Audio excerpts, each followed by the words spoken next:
자, 뉴스 속 깊숙한 이야기를 들어보는 인터뷰 두 번째 시간.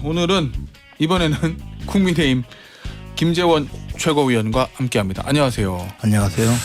앞서 제가 공개적으로 천명을 했거든요. 유시민 작가만 오케이 하면 조정은 의원과 유시민 작가의 특별 토론을 김태현의 정치쇼에서 2시간 내내 시간을 내드릴 수도 있다. 아니 흥미진진하지 않습니까? 아니 근데 우리 유시민 작가께서 저희 고등학교 5년 선배신데요. 근데 이제 네. 그 조정은 의원께서 뭐 50 말씀하시길래 저 좀 사실관계가 틀렸다 했는데 우리 또 앵커께서 바로 잡아주셨어요. 네, 60이라고. 60이 넘으면 이제 뭐 뇌가 썩는다 이렇게 말씀하셔서 그때만 해도 팔팔하셨고 또 노인들 노령 인구들의 투표가 아무래도 좀 그 자신들에게는 불리하다 이렇게 해서 좀 강한 말씀을 하신 건데 이제 우리 유시민 작가님도 65세가 되셔서 그런가요 지금? 예, 저 뇌가 푹 썩은 지 5년이 되셨는데 요즘 상태는 어떤지 저도 이제 60이 가까이 가는데 이제 진짜 좀 책임 있는 말씀을 하셔야 될 상황이 되지 않았나 그런 안타까움이 드네요. 알겠습니다. 자, 본격적인 얘기 좀 해보죠. 오늘 이화영 경기도전 평화부지사 재판이 있는데 네. 이화영 평화부지사의 입도 입이지만 오늘 뭐 김성태 쌍방울 전 회장도 증인신문 오늘 있다고 네. 하더라고요. 네. 오늘이 이재명 대표에게 가장 중요한 운명의 날이다. 뭐 이렇게도 볼 수도 있는 겁니까? 뭐 운명은 날은 이미 지난 것 같고. 이미 지났어요? 예, 근데 제가 전에 김성태 회장이 왜 그 입국하기 전에 말씀드렸잖아요. 조폭들은 그 좀 참을성이 없어서 예. 뭐 나무돈도 쉽게 뺏고 들어오면 술술술 다 불고. 입이 쉽게 열린다. 그 얘기 하셨었죠. 예. 네. 근데 이제 요즘은 보면 김성태 회장이 그런 입장인 것 같아요. 해도 너무한다. 해도 너무한다. 예, 뭐 우리 조폭들이 봐도 정치인들은 정말 나쁜 사람들이다. 어떻게 저렇게 거짓말을 할 수 있냐, 뭐 이런 태도잖아요. 예. 그 이제 좀 격분하신 것 같아요, 그분이. 그래서 이제 지금 여러 가지 상황은 김성태 회장은 아마 자신의 이 사실관계를 다 이야기했고 예. 그 과정에서 결국 문제가 되는 것은 이 300만 달러를 제공한 것이 단순히 이화영 경제부지사 때문에 제공한 거냐. 그리고 이재명 대표가 평양을 방문하는데 도와주는 그 돈이냐. 예. 그리고 그 돈을 평양에 제공한 것, 즉 북한 측에 제공한 것을 이화영 부지사가 이재명 대표에게 당시 지사에게 보고했느냐. 네. 이게 핵심이잖아요. 네. 근데 지난주에 이미 지난번 재판에서 이미 이화영 전 부지사의 부인께서 막 극도의 그 주목받을 행동을 하면서 네. 그 많은 걸 보여줬거든요. 그리고 이화영 부지사가 보여주는 여러 가지 태도는 결국 그 유동규, 남욱 지금 그런 분들하고 거의 비슷하게 가고 있어요. 그 얘기는 처음에 입을 다물다가 가면 갈수록 입을 열 수밖에 없다. 이런 그렇죠. 거 이제 말씀하시는 상황이 보통 그 우리가 말하는 조폭들은 그래도 자기 쫄개들이 들어가면 뭐 영치금도 넣어주고 다른 사람을 통해서 가족도 돌봐주고 여러 가지 나오면 또 저 내부에서 어떤 그 저 지위도 올려주고 이러기 때문에 안에서 책임지고 네. 자기 조직을 보호하는데 이재명 대표는 보면 그렇지 않고 모른다고 하잖아요. 나 너 몰라. 예. 우리 김문기 씨 사례를 보면 그러다 보니까 이걸 모두 다 이제 뒤집어 쓰게 되는 그런 상황이 되니까 안에서 이제 교도소 안에서 오랜 숙고 끝에 결론을 내리는 것은 내가 지은 죄만큼은 처벌을 받아야 되겠지만 저 사람을 위해서 내가 교도소 생활을 오래 할 필요는 없겠다 이런 결론에 자꾸 가는 것 같아요. 입을 다물 필요는 없다. 네. 이 얘기들 하잖아요. 특히 이제 죄송합니다. 이화영 전 부지사의 부인이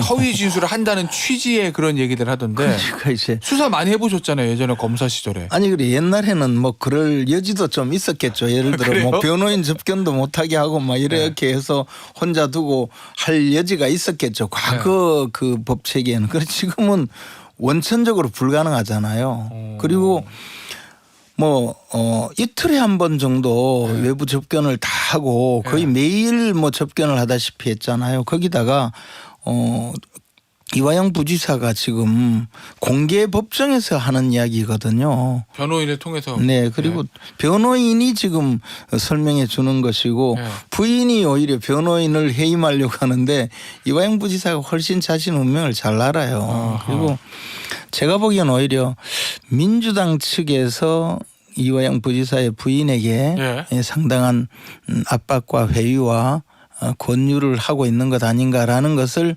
국민들이 그렇게 보게 만들었기 때문에 이것을 그냥 두면 증거인멸 우려가 굉장히 강하겠구나라는 인식을 법원이 하게 만들어줬죠. 이화영 부지사의 부인 때문에. 그래서 일단은 민주당의 이화영 전 부지사 부인에 대한 압박 회유 이 말씀은 사실은 일단은 추정인 건데 추정 정도가 아니고 그냥 그 추측이죠. 그런데 추측이죠. 어쨌든 법원의 입장에서 보면 공개된 법정에서 피고인이 자기에게 행해진 여러 가지 사실관계를 밝히는데 가족이 와서 당신이 잘못 이야기한다 이렇게 주장하는데 이것은요 자기가 지사에게 보고했는지 아닌지는 이화영 부지사가 가장 잘 알잖아요. 그래서 저는 지금 상황에서 이재명 대표에게 가장 결정적인 타격을 가하고 있는 분은 이화영 부지사의 부인과 또 최근에 아주 각광받고 있는 우리 김은경 혁신위원장 이 두 분이 결정적인 타격을 가하고 있는데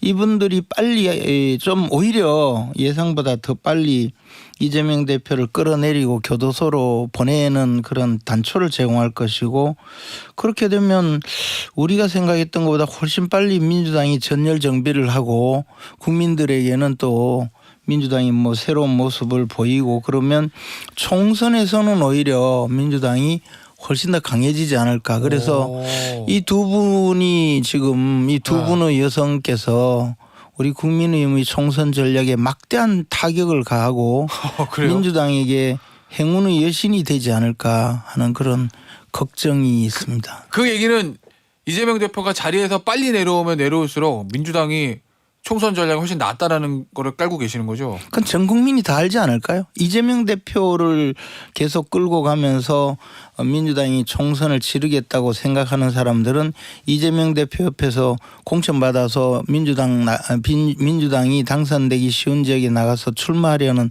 몇몇 정치인 외에는 이재명 대표가 계속 민주당 대표로서 총선을 이끄는 것이 도움된다고 생각하는 분이 많이 있을까요? 알겠습니다. 걱정스럽죠. 우리 당은. 두 명의 여인이 이재명 대표에게 좀 악재가 될 거다 뭐 이런 말씀이셨는데 우리 당에 결국은 아주 그 타격을 가하는 상황이 되겠죠.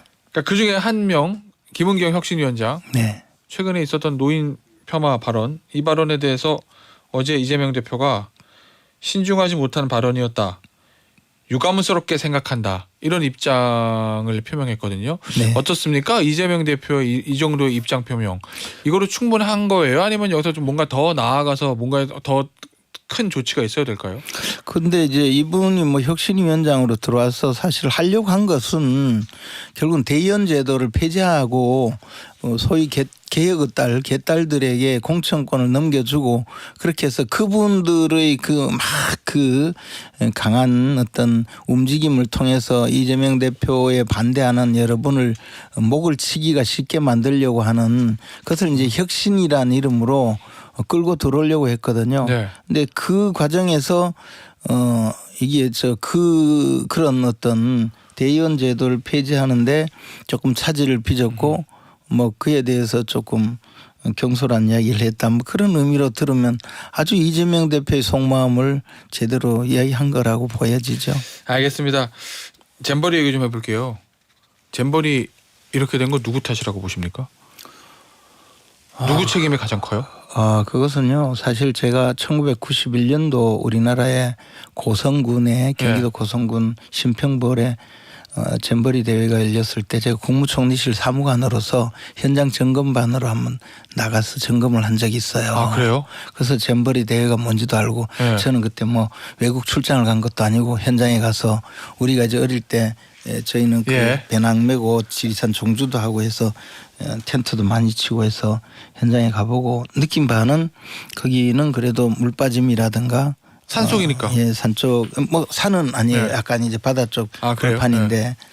근데 이번에 제가 이제 예결위원장을 하면서 2020년도, 2019년도에 그 잼버리 대회 예산을 가지고 설명을 하는데 거기가 이제 농지로 조성된 곳이에요. 그렇죠. 그것도 논이에요. 그러니까 네. 물이 잘 빠지면 안 되는 곳이에요, 네. 이게. 논이니까. 그런데 그곳에다가 이제 잼버리 대회를 열려고 하는 이 정치인들의 속셈이 뭐냐면 뻔하죠. 거기 원래 농지로 조성한 것을 공업용지로 만들고 산업용지로 만들고 그러려면 거기에 이제 고속도로도 뚫고 또 뭐 거기 또 군산공항을 추진하다가 이제는 새만금 공항을 하겠다. 그걸 가지고 이제 잼버리 대회를 통해서 SOC 예산을 따려고 했다는 이걸 그런 끌고 말씀이세요? 오려고 원래 무주 리조트가 있는 그쪽에 태권도원이 있어서 거기가 굉장히 좋은 지역이다 싶었는데 결국은 이쪽으로 끌고 가서 오늘날 이 지경을 만들었거든요. 예. 여기에 관여한 의사결정에 관여한 모든 사람들은 총체적 책임을 져야 하고 준비 과정에 소홀히 했던 예. 현장 관계자들도 책임이 있어야 된다고 보고요. 저는 많은 예산을 투입했는데 이 결과를 빚었으면 당연히 예. 이 뭐 지금 남은 일정은 최소한 잘 치러내고 여기는 특별수사본부를 만들든지 해서 네. 모든 수사가 이루어져서 세금 낭비라든가 관련 잘못을 하나하나 끝까지 그럼 밝혀내 처벌을 해야 된다고 생각합니다. 그 얘기는 지금 들어보면 전북도, 뭐 부안군, 그다음에 문재인 정부 뭐 보안군 정도는 뭐 그저 현장 이쪽을 겨냥하시는 것 같은데요. 당연하죠. 예. 예, 그러면 이제 당연하고. 아무래도 전북도는 그동안 민주당 쪽이 계속 지사를 맡아왔으니까 문재인 정부도 그렇고 그러면 거기에 구 여권 민주당 책임이다. 국회의원뿐만 아니라 그 끌고 간 예. 분들부터 시작해서 정치적 책임과 또 법적 책임이 있는 분은 법적 책임을 져야 할 것이고 자꾸 현 정부 책임 묻는데요. 준비에 소홀했거나 여러 가지 문제가 있다면 그에 대한 비판은 받아야 되겠죠. 현 정부도 책임은 있다는 말씀이신 건가요? 뭐 현장에서 뭐 예를 들어 여러 가지 예. 관리 잘못이 있으면 책임을 져야 할 것이고 저는 예를 들어 현장에 투입 보내진 그 간이 화장실이 다 중고품 어디서 쓰던 것이었다 이런 이야기를 들으면서 우리나라 수준이 뭐 이것밖에 안 되냐 너희 나라 수준이 이것밖에 안 되나 이런 이야기를 들을 때 좀 부끄러움을 느꼈어요. 왜냐하면 제가 한 10수년 전부터 중국에 좀 왔다 갔다 하면서 중국이 변화하는 모습을 많이 봤거든요. 근데 꼭 뭐 중국 이야기를 듣는 것 같아서 말이죠. 알겠습니다. 자 마지막 질문 될 것 같은데요. 유승민 전 의원이 본인은 공천 구걸할 생각 없다. 뭐 이런 취지의 인터뷰를 최근에 했습니다. 그러면 유승민 전 의원은 앞으로 내년 총선에 어디에 서 있을 거라고 보시나요? 저는 이제 서서히 예. 몇 분이 이 당을 떠날 명분을 만들고 있다라고 생각을 해요. 그리고 아하. 그 제3지대의 신당이라는 것이 지금은 뭐 별 그 반향을 일으키지 못하지만 그래도 뭐 유승민 의원 같은 분이 나중에 합류를 한다면 꽤 또 반향을 일으킬 수 있고 그 과정에 우리 당뿐만 아니라 민주당 측에서 뭐 활동을 했던 예를 들어 뭐 그 아기 보고 박지현 이런 분들까지 참여를 해서 좋은 이미지를 만든다면 총선 과정에서 꽤 또 선풍적인 바람을 일으키려고 노력을 하지 않을까. 알겠습니다. 제3지대 정당으로 갈 거란 말씀이신 거군요. 적어도 우리 당에 남아 있으려면 저런 발언을 예. 쉽게 하지는 않죠. 그러면 저는 좀 구걸하고 싶어요. 그래요? 자 그러면 몇 명이 탈당을 하기 위해서 명분을 쌓고 있다는 말씀하셨는데 그 몇 명이 누구예요? 유승민 전 의원하고 한 사람 더. 자 10초 남았습니다. 더 이상은 이야기하지 않을래요. 몇 분 더. 근데 예. 어떻게 했든 지금 당이 총선에서 도움을 주려는 것보다는 총선에 저 도움이 안 되는 방향으로 자꾸 말씀하시는 알겠습니다. 분들이 떠날 분들이죠. 알겠습니다. 여기서 마무리하죠. 국민의힘 김재원 최고위원이었습니다. 감사합니다. 고맙습니다.